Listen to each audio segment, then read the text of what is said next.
They said I was costing them too much, that insurance wasn't worth it for someone who wasn't going to be around much longer anyway. The words hit me like a stone thrown through a window on a quiet afternoon. I sat there in the dimly lit kitchen of my small apartment, the walls closing in with an oppressive quietness that was heavier than the humid August air pressing against the cracked window pane. I'm 81 years old now, though for the last several months it has felt as if I'm already invisible, fading into the background of a life that no longer has space for me. Once I was surrounded by family, laughter spilling through the rooms of a bustling house where my daughter and her family lived. But now I'm here, in this cramped place above a laundromat in Glendale, a few blocks from the grocery store and the bus stop, with nothing but the hum of machines downstairs and the distant sound of traffic to keep me company. I remember the moment when everything shifted, the day I realized I was no longer part of their world, the day I found out my medical insurance had been canceled without my knowledge or consent, an act so cold and deliberate that it shattered whatever trust I had left. It was a routine morning when I went to the pharmacy to refill my heart medication. I handed over my card, expecting the usual nod, the quick beep of the scanner, the familiar exchange of pills and paper. Instead, the pharmacist looked at me with an apologetic frown and said, "I'm sorry, ma'am, but your insurance isn't active anymore." I blinked, heart pounding with disbelief. "What do you mean it's not active?" I asked, my voice trembling. "The plan was canceled last month. We didn't receive any renewal paperwork." Panic crept under my skin, a cold thread of fear tightening in my chest. I called my daughter as soon as I left the pharmacy, hoping she would explain, reassure me, but the phone call was a swift dismissal. "Mom, you're not a child anymore. We can't cover you forever. It's just too expensive." Her voice was flat, final, like a verdict passed down by some court I wasn't allowed to be part of. They hadn't told me, hadn't even considered telling me. They made the decision behind my back, as if I were no longer a person with rights, just a burden to be shed quietly. That morning, I sat on the threadbare couch in my living room, staring at the blank wall. The cheap wallpaper peeled in places, curling like the edges of my own unraveling dignity. I thought about the years I had worked, the nights I stayed up nursing sick children, the meals I prepared and the bills I paid, including the insurance premiums I had contributed to out of my modest pension. And yet here I was, cast aside like a broken appliance no longer worthy of repair or respect. The silence in the apartment was thick, interrupted only by the hum of the old refrigerator and the occasional creak of the building settling around me. The loneliness settled deep, heavier than the air, sinking into my bones. It wasn't just about the insurance. It was the message behind it, that I was no longer valued, no longer worth fighting for, no longer part of the family in any meaningful way. I looked out the window at the neighborhood I'd lived in for decades, the same streets I had walked with my husband, the same trees under which my grandchildren once played, and I felt a stranger to it all. I remembered the dinners where my daughter and her husband exchanged polite but distant glances, the subtle way their eyes avoided mine, as if acknowledging me was uncomfortable or inconvenient, the gradual shrinking of my presence until I was just a shadow, tolerated but unwelcome. I thought about the locked pantry doors, the times when my food would mysteriously disappear, or the way my mail sometimes arrived opened or was delayed until after they had read it. These small cruelties, which I had brushed off as absent-mindedness or the chaos of daily life, suddenly took on a darker meaning. I was being pushed out, edged toward the door, erased quietly but effectively. It was a slow suffocation, a death by 1,000 cuts disguised as neglect. In the evenings, I would sit alone in the dim light, nursing the ache in my chest, wondering when the last time anyone truly saw me was. The ache was not only physical, but existential. The deep, gnawing pain of being unmoored from the people and places that once defined me. I missed the laughter, the chaos, the warmth of a house filled with life. But more than that, I missed being someone's mother, grandmother, the center of a family's orbit rather than a forgotten fixture in the background. Then came the day I discovered the Netflix subscription, linked to my name, my email, my billing information, all without my consent. It was a bitter revelation that cut through the dullness of my days. They had used my identity to pay for their entertainment while denying me the insurance that kept me alive. The hypocrisy of it made me laugh bitterly in the quiet of my apartment, a laugh that turned to tears as the absurdity sank in. I was paying for the movies they watched, but I was barred from the care that might extend my life. I held the letter from the insurance company in my hands, the official notice that my coverage was terminated due to eligibility changes, a euphemism for rejection, abandonment, erasure. The cold words on the page contrasted sharply with the warmth of my trembling fingers.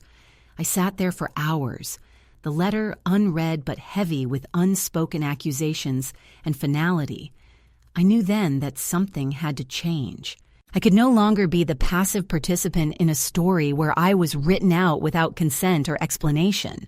I began to gather small fragments of strength from the corners of my fractured life. A dusty book lent by a neighbor, a quiet conversation in the library, a flyer for free legal aid. I made a list of the things I needed to do, the calls I had to make, the forms I had to fill out. It was daunting, but it was mine. For the first time in months, I felt the stirrings of agency, a flicker of power in the midst of disempowerment. I reached out to the local community center and found a group of women who had been through similar battles. Women who had been erased by their families, betrayed by the systems meant to protect them, yet who still fought with quiet, fierce dignity. Their stories echoed mine, and in their courage, I found a mirror and a guide. I remembered the woman my mother had been, strong, stubborn, unyielding, and I summoned her spirit within me. I was no longer a passive shadow, no longer an afterthought. I was a woman reclaiming her life, piece by piece, stitch by stitch. This small apartment, these faded walls, the soft hum of the laundromat below, they became the setting for my quiet revolution. Here, I would rebuild myself, not as the invisible elder they wanted me to be, but as a force that could not be ignored. The days ahead were uncertain, filled with paperwork, phone calls, and long waits, but I faced them with a clarity born of necessity. I would not be silenced or sidelined. I would fight, not with anger, but with resolve, not with bitterness, but with the slow, steady flame of self-respect. As the sun dipped below the horizon, casting long shadows across the city, I sat by my window with a cup of lukewarm tea, the steam curling into the fading light like a promise. I whispered to myself, "You are still here. You still matter." And for the first time in a long while, I believed it. The day I found out my medical insurance had been canceled without my knowledge was the moment the invisible thread holding my life together snapped. It wasn't a sudden dramatic event, but rather a quiet betrayal that unfolded with cold precision and a lack of human decency that still haunts me. I had spent the morning carefully organizing my medications, checking bottles and labels to make sure I hadn't missed a refill date, something I had done for years with the steady routine of a metronome. My heart medicine, blood pressure pills, vitamins, each carefully dosed and timed like the pieces of a fragile puzzle. The pharmacist had been a friendly man I had known for years, a familiar face in a place that was becoming less and less familiar. When I handed over my insurance card, the smile I usually received faltered, replaced by a polite but firm expression of regret. "I'm sorry, ma'am," he said quietly, "but your insurance has been canceled." The words hung in the air, heavier than any diagnosis I had ever heard.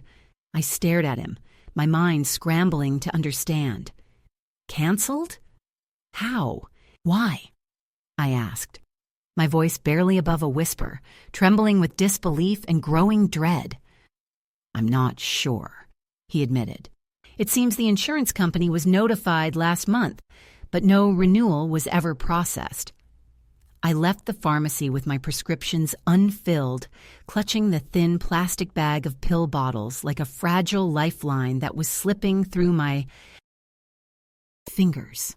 I tried to call my daughter immediately, hoping she could explain this terrible mistake. But the conversation was short, clipped, and chilling. "Mom, you know insurance isn't cheap," she said, her tone flat and distant.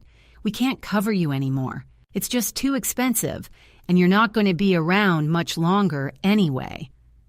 Her words were not cruel in the sense of deliberate meanness, but the casual dismissal cut deeper than any shouted insult. It was a sentence spoken as though I were a nuisance to be removed from the household accounts, a line item to be crossed off a balance sheet.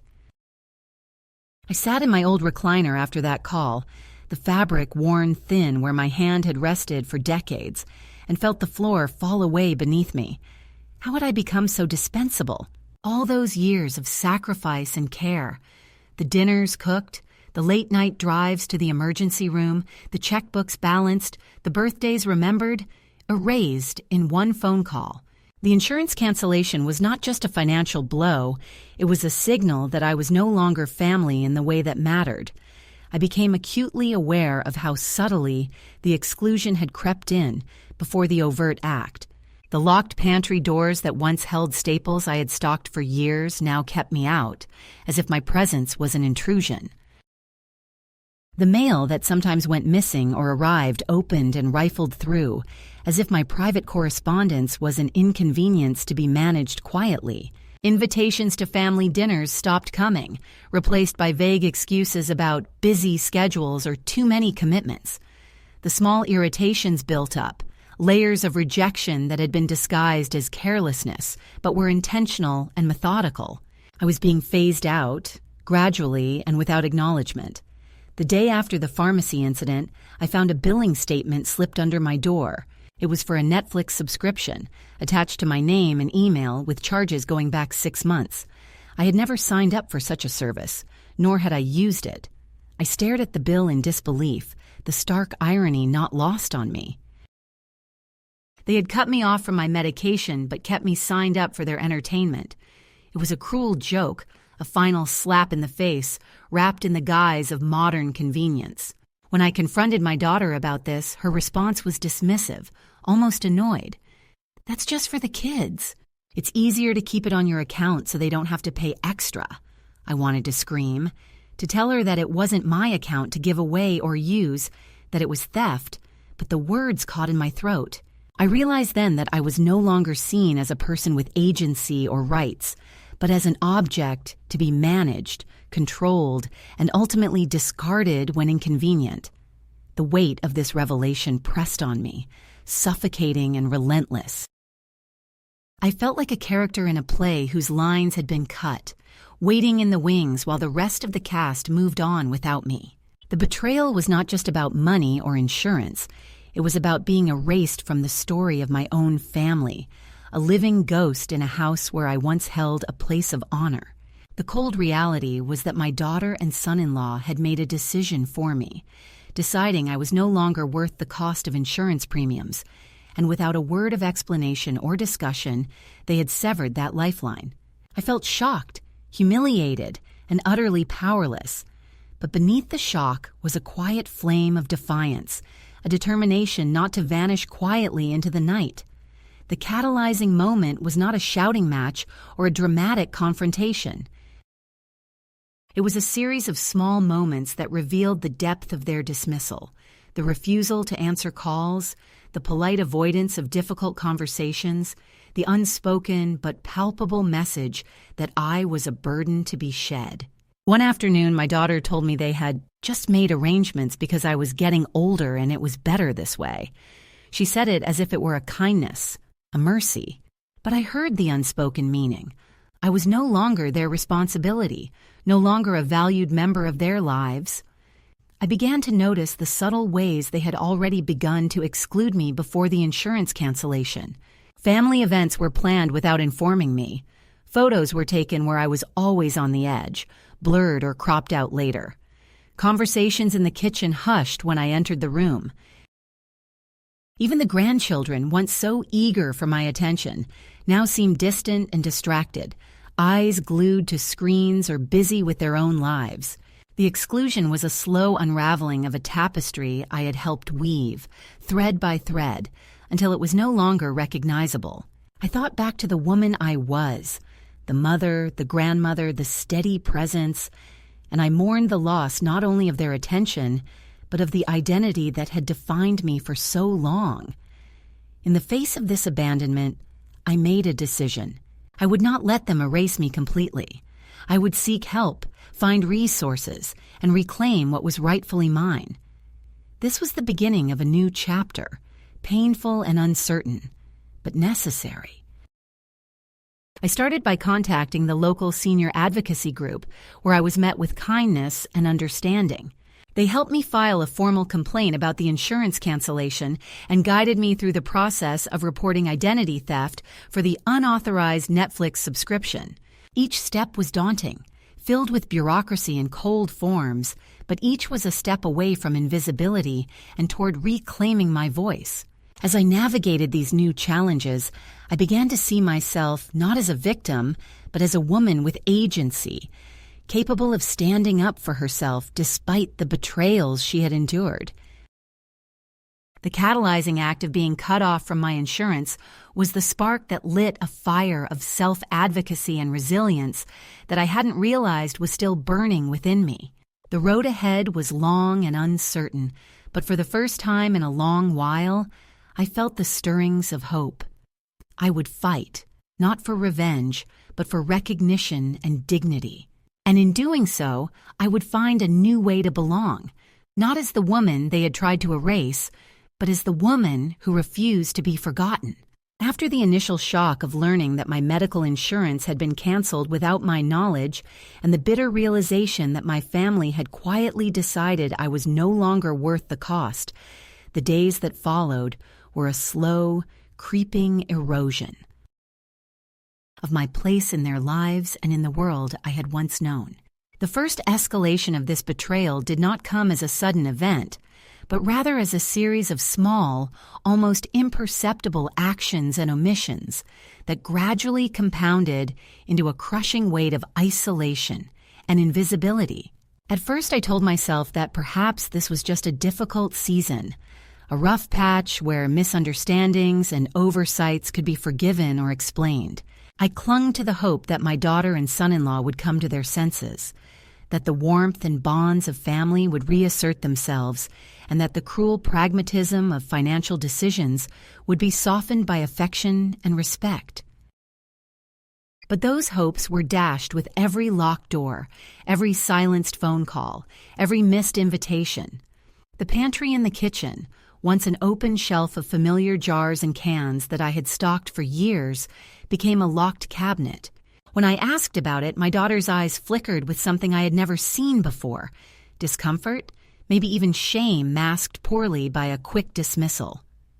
"We're trying to keep things organized," she said, but her tone left no room for argument. I realized then that the space I once occupied in their home was being physically and symbolically sealed off. Meals that I had once prepared with love were now pre-packaged, bought on the go, or served in silence. I found myself relegated to the role of a shadowy helper, asked to watch the grandchildren or do household chores, but never included in conversations or decisions. The subtle shift was disorienting, like being pushed underwater where sound is muffled and movement is slow. The children, who once clung to my knees and laughed at my stories, now barely glanced in my direction, their attention fixed on screens or peers who were strangers to me. Invitations to family gatherings ceased entirely, replaced by vague excuses about busy schedules or too many commitments. The small holidays that once brought us together were marked only by my absence, and when I did show up unexpectedly, I was met with polite smiles that didn't reach the eyes and hurried whispers that stopped as I approached. It was as if I had become a ghost in my own family's life. I noticed the way my mail was sometimes delayed or opened before I received it, the way phone calls went unanswered or were answered by hurried voices that claimed wrong number or didn't know you were calling. My presence was unwelcome, inconvenient, and increasingly erased. And then there was the Netflix subscription. At first, I thought it was a mistake when I received the bill in my name. I had never signed up for such a service, nor had I used it, but the charges were real and recurring. It was a cruel irony that while I was denied life-sustaining insurance, my name was used to pay for entertainment services I did not consent to. When I confronted my daughter, she shrugged it off as something trivial, part of managing household expenses. But the betrayal stung more deeply than I could express. It was a stark reminder that my identity, my very name, was being used without respect or regard for my dignity. Each day I felt myself shrinking, folded inward by the quiet erasure. I was no longer a person with needs and desires. I was a problem to be managed, a burden to be hidden away. The home I had helped build and nourish felt like a carefully curated museum where I was a misplaced exhibit, visible enough to be noticed but not allowed to interact, admired only for what I once was, not for who I was. The subtle cruelty took a toll on my spirit. I caught myself hesitating before speaking, measuring my words as if they might offend or disrupt. I stopped sharing stories or offering advice, fearing dismissal or irritation. I withdrew into silence, a prisoner in a gilded cage of familial neglect. Friends noticed my withdrawal, but I brushed off their concerns, not wanting to reveal the depth of my pain or the nature of my exile. I began to see patterns of control and exclusion, small acts that, when viewed individually, might seem inconsequential, but together painted a picture of deliberate distancing. Locked doors and unopened letters were the first walls. Whispered conversations and curt refusals to engage were the bricks that followed. The hardest part was the internal battle, fighting the creeping shame that maybe I was at fault, that my presence was unwanted because I had somehow failed. But beneath that doubt was a steady flame of self-respect that refused to be extinguished. I clung to the memory of the woman I had been, strong, resilient, full of love and life, and I knew that I deserved more than this slow erasure. In moments of quiet, I wrote in my journal words of affirmation and reminders that I was still here, still worthy, still capable of choosing my own path. The first escalation was the beginning of a journey from silence to voice, from invisibility to presence. It was a test of endurance, a gauntlet of small betrayals that demanded I find new sources of strength within myself. I began to seek help outside the family circle, reaching out to community centers and advocacy groups, gathering information and allies for the fight ahead. Slowly, I reclaimed small pieces of my life, opening a new bank account, securing a new phone line, finding a small apartment of my own where I could breathe and be seen on my own terms. Each step was a quiet act of rebellion, a refusal to be erased without a fight. The road was long and fraught with loneliness, but with each day the weight lifted a little, and the promise of a life rebuilt grew stronger. This first escalation was not just about being cut off from insurance or entertainment. It was about the slow, deliberate dismantling of my identity within my family and the world. But it was also the moment I decided that my story was not yet finished, that I still had the power to write new chapters of resilience, dignity, and self-respect. After weeks of feeling increasingly invisible and pushed aside, something inside me shifted quietly but irrevocably. It was not a grand revelation or an angry outburst, but a subtle turning. A moment when the weight of betrayal and exclusion began to fuel a newfound resolve, rather than overwhelm me. The day I walked into the local library and saw a flyer pinned to the community board titled, "Protect Yourself from Identity Theft and Financial Abuse," I knew I was at a crossroads. That flyer was not just paper on cork. It was a lifeline thrown into the stormy sea of my life. I remembered the nights when my mother had taught me to read and write, the steady patience in her voice as she encouraged me to find strength in knowledge. Now, decades later, I found myself standing in a quiet room filled with shelves of books and people who did not know my name but shared my struggle. A kind librarian, noticing my hesitance, approached and offered gentle guidance on how to navigate the resources available to seniors like me. I began attending a support group at the community center where women with stories similar to mine gathered, sharing their experiences of betrayal, loss, and the slow rebuilding of their lives. In their faces, I saw reflections of my own pain and resilience. They spoke of locked bank accounts, stolen benefits, and families who had turned away when the burdens of aging became inconvenient. But they also spoke of hope, of reclaiming their power one step at a time. One afternoon, with the help of a social worker, I visited the local Social Security office. The clerk behind the counter was patient and understanding as I explained my situation. The cancellation of my insurance without notice, the unauthorized use of my identity for household subscriptions, the gradual isolation from my family. She listened without judgment and helped me file the necessary paperwork to protect my identity and request a review of my benefits.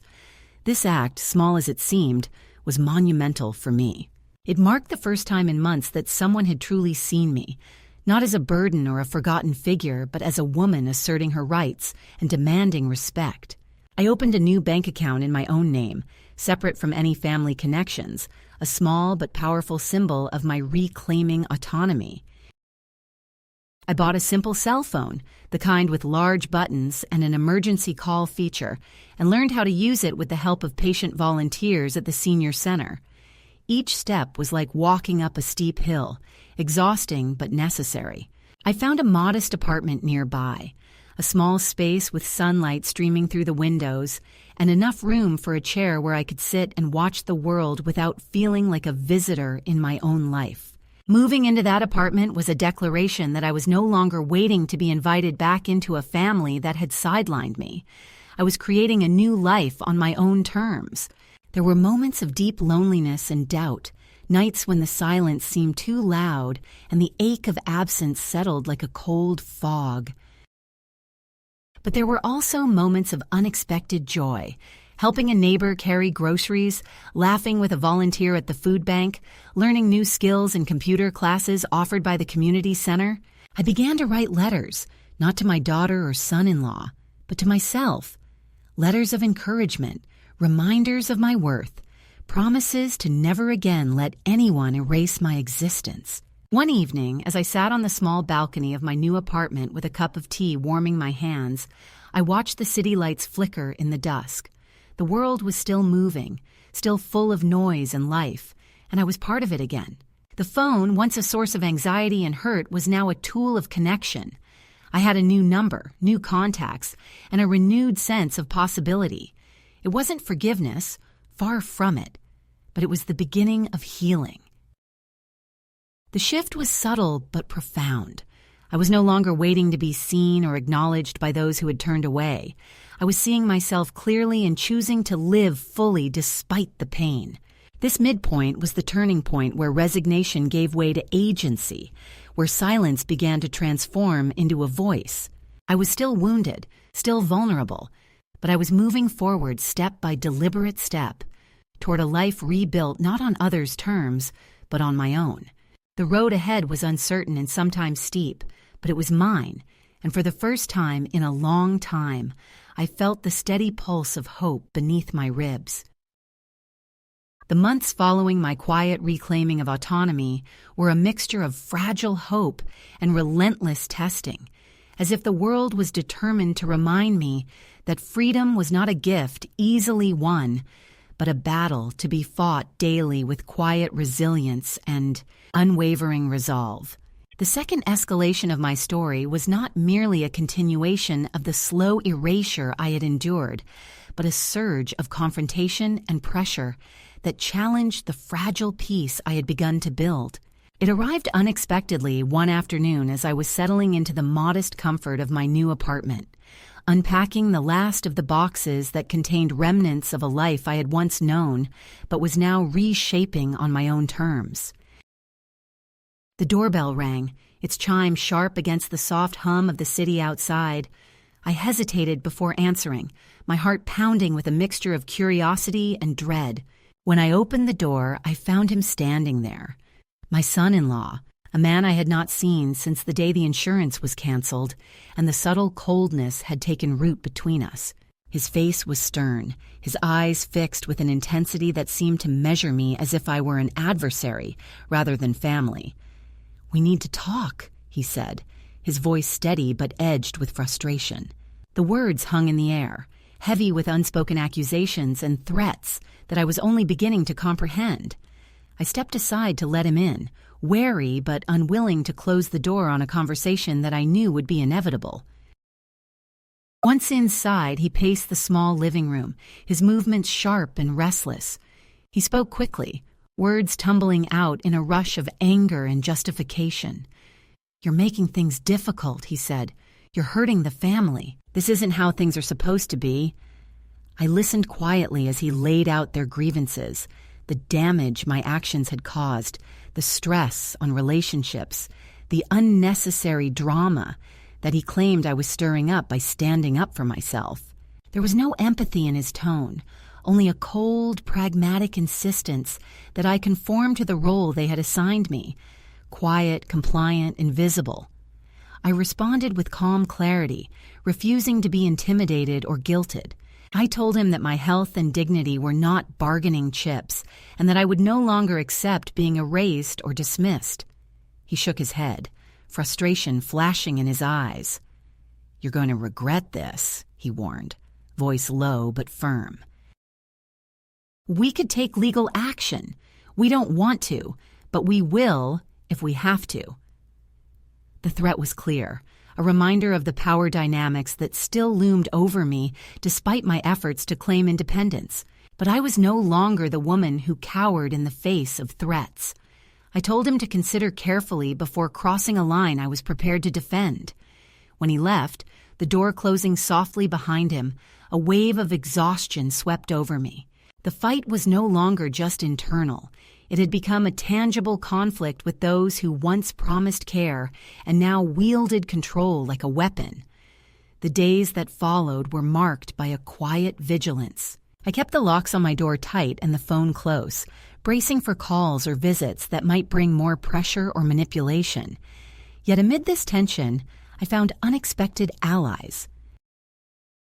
The community center became a refuge, a place where I shared my fears and frustrations and received not judgment but support.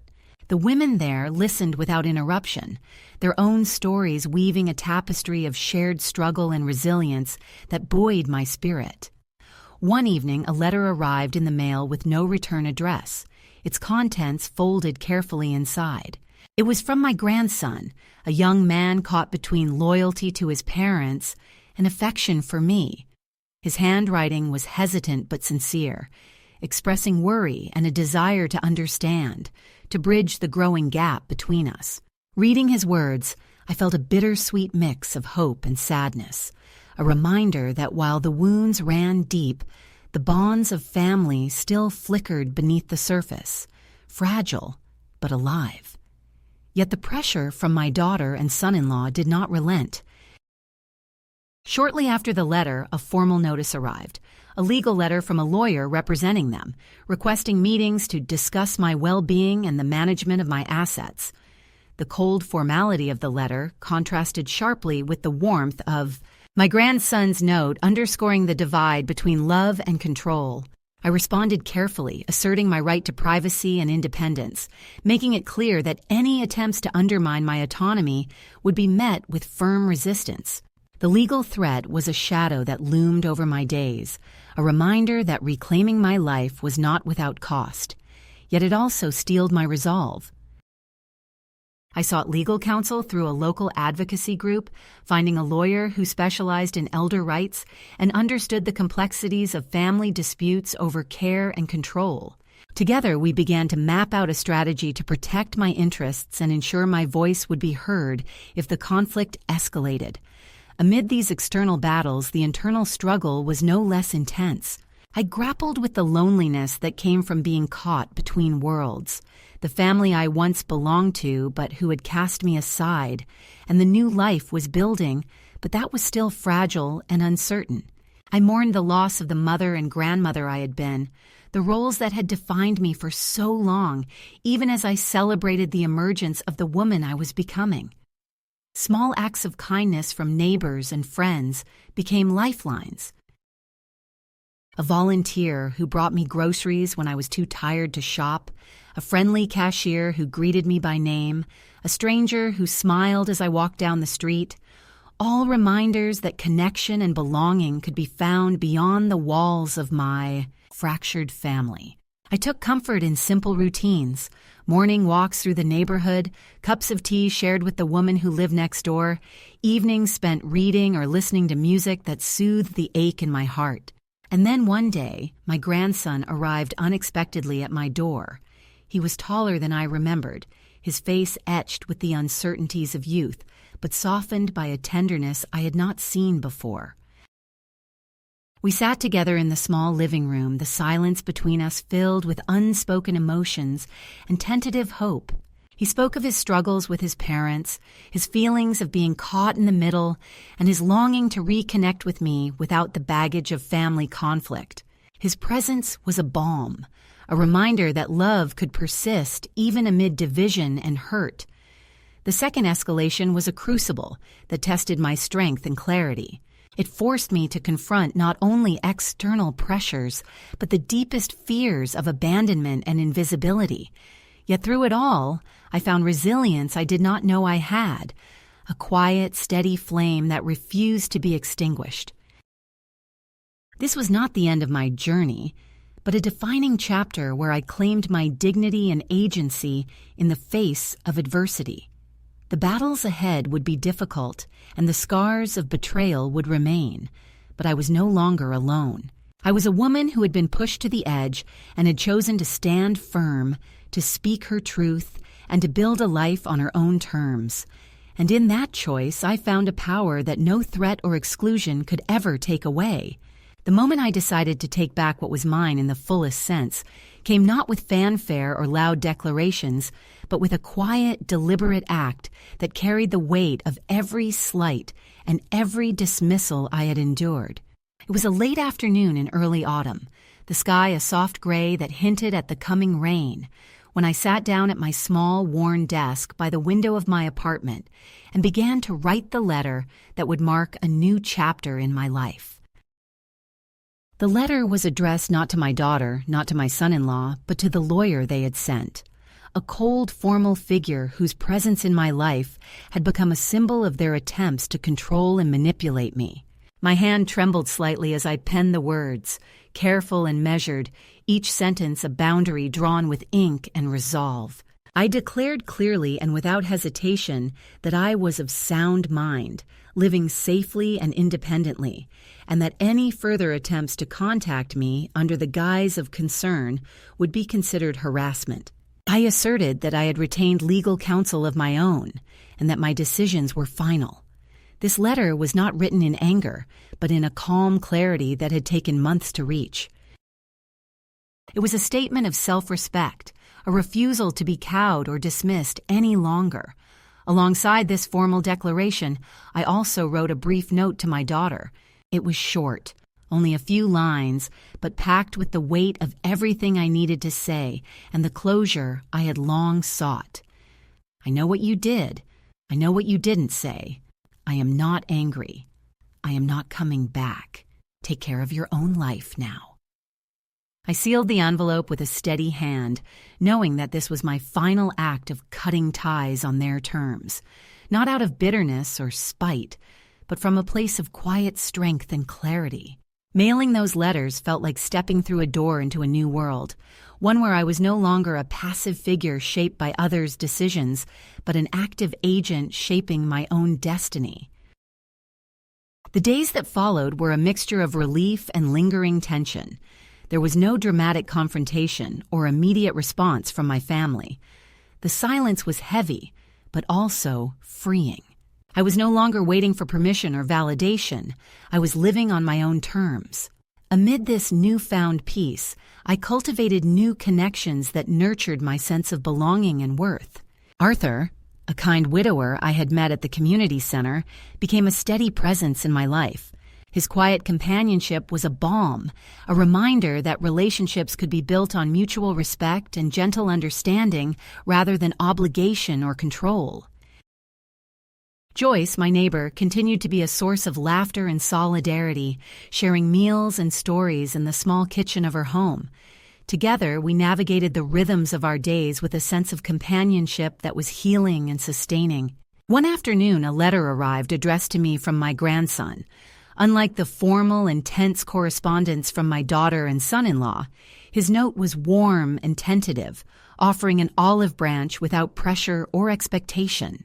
He wrote about his struggles and hopes, about wanting to rebuild a connection on new terms. Reading his words, I felt a softening inside me, a recognition that while some doors had closed, others remained open. The process of healing and redefining family was complex and ongoing, but it was a journey I was now willing to take on my own terms. The symbolic power of the letters I had sent lay not only in their content, but in the act of sending them.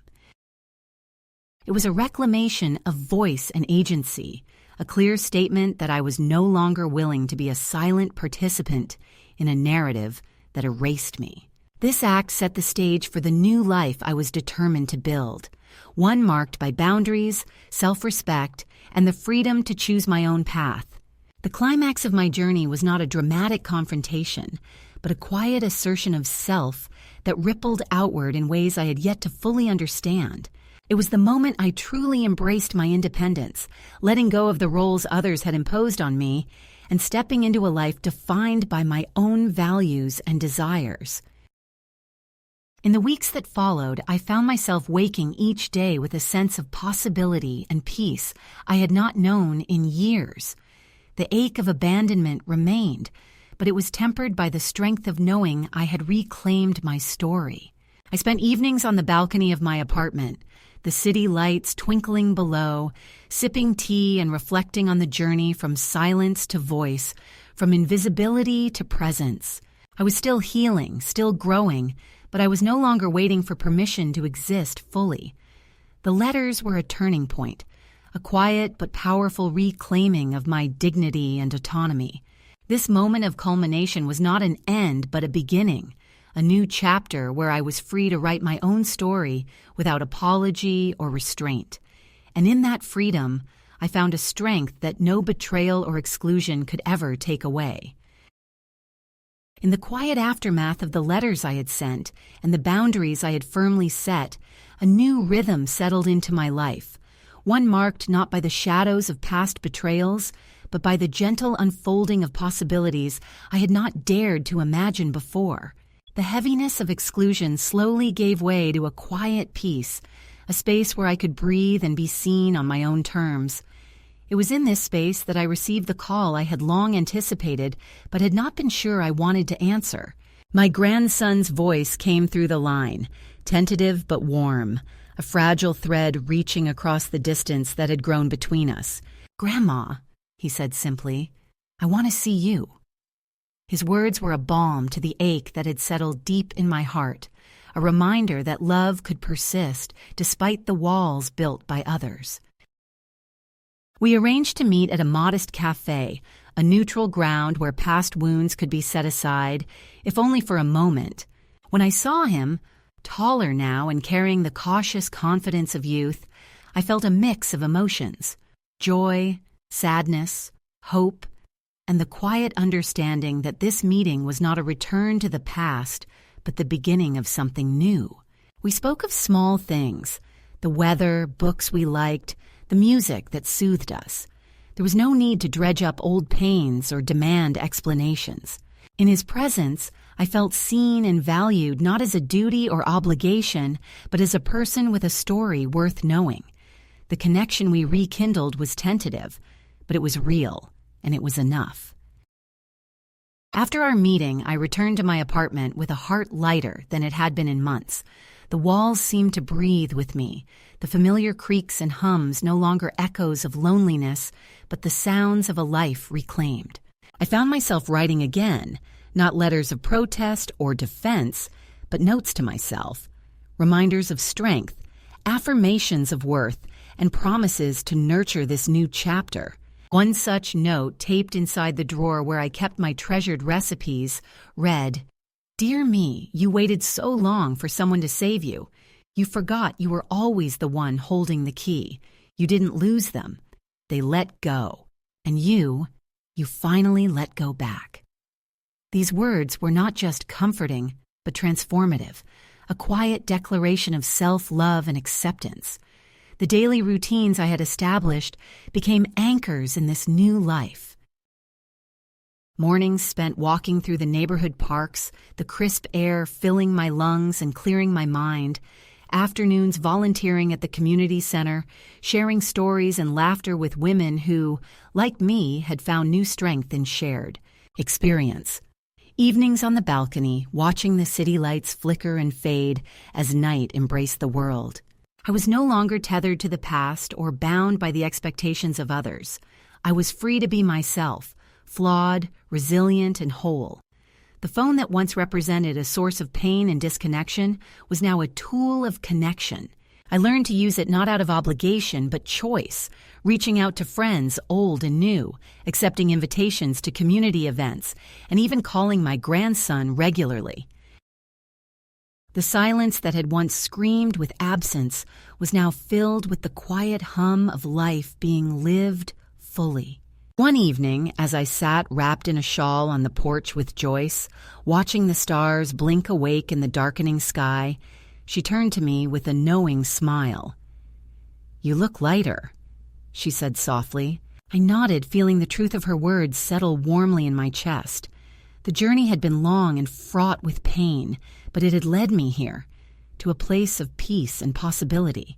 I was no longer waiting for someone else to grant me worth. I had claimed it for myself. The community potluck at the local church basement, once a daunting prospect, became a celebration of belonging.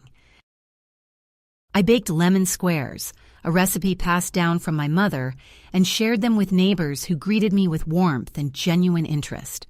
For the first time in years, I was part of something that did not demand proof of my value, but accepted me as I was. In these moments, surrounded by new friends and the quiet joy of shared stories, I understood that the life I had lost was not gone forever, but transformed. It was a life reborn in the soil of resilience and watered by the courage to choose myself. The past remained, a chapter in my story, but it no longer defined me. I had built something new, something stronger and truer, on the foundation of my own strength and dignity. And as the seasons changed and the years moved on, I carried this truth with me, that it is never too late to walk away from silence and step into the light of your own life. If this story finds you at the right moment, know that you are not alone. There is strength in choosing yourself, in breaking free from the shadows of neglect and betrayal. There is freedom in the quiet reclaiming of your own voice. And when you do, come back and tell me. I will be here, listening, waiting, and believing in the power of your journey. In the weeks and months that followed, the sharp edges of the past began to lose some of their sting, though they never dulled entirely. Pain, I've learned, doesn't vanish. It simply changes shape, settling into the folds of your life like a scar you've learned to live with. There were still moments when the betrayal would rush back without warning, seeing a grandmother in the park laughing with her daughter, hearing someone in the grocery store casually mention that their family had taken care of the insurance, or finding an old photograph of us all together before the fractures began. But more and more often, those memories were met not with the crushing weight of grief, but with a steadying breath and the quiet reminder that I had survived, and that survival was no small thing. The apartment, once a bare and echoing space that seemed to remind me of all I had lost, had slowly transformed into a home. Each object, each small plant on the windowsill, each book on the shelf, had a story tied not to what had been taken from me, but to what I had chosen for myself. There was a dignity in surrounding myself with things I loved, things that spoke to my life as it was now, rather than as it had once been. Even the smallest rituals became anchors in the new life I was building. Making coffee in the morning while the light spilled in through the curtains, writing in my journal before bed, or feeding the little stray cat that had started visiting my balcony. These weren't grand gestures, but they were mine, and they mattered. The community center became not just a refuge, but a place where I began to give back. I started volunteering to help others navigate the very bureaucratic systems that had once seemed so overwhelming to me. I guided women through forms, explained letters from insurance companies, and listened as they told their own stories. Stories of loss, of manipulation, of finding themselves suddenly alone in a world that had decided they were no longer useful. In helping them, I found that I was also helping myself.